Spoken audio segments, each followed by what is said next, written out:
I'm going to talk about protozoa and metazoa. These are parasitic diseases that are associated with those groups. Remember, a vast majority of them are not going to cause disease. But there are a few cases where you run into these diseases. I always say the best parasitologists out there are going to be your veterinarians because they deal with a lot more of these types of diseases than a regular medical doctor would, especially in a country that has water treatment. Protozoa, they're separated by different kinds of movement. Pseudopods, so that would be one that has amoeboid-like movement. They're known as Sarcodina. Then there's the mastagopherans, which have a flagella. Trichomonas vaginalis, those suckers can move across a slide. They are fast. Giardia lamblia, my favorite parasite. It's also known by the common name of giardiasis or beaver fever, which I would not search for on the internet. You might find some surprising websites. Trypanosoma species are also fit into this mastagopheran group.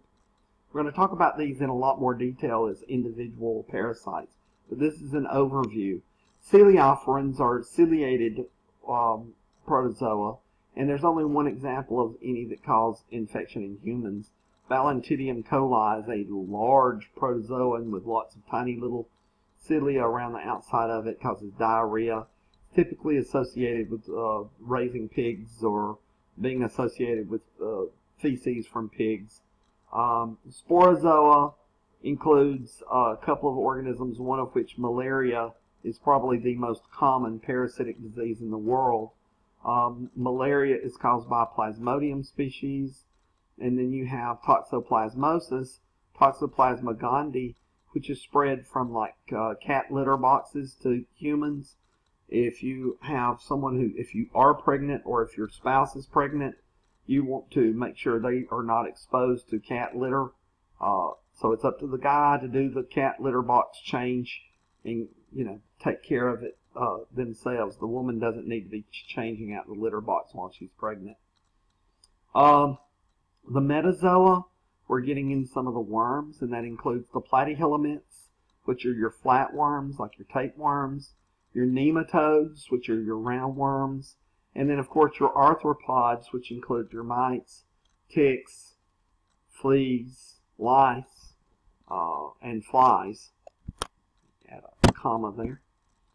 So parasitic diseases are very broad-ranging.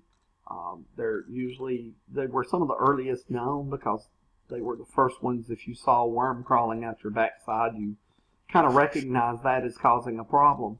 So parasitic diseases fit into a lot of different categories, and you'll see a lot of other slides or videos to talk about.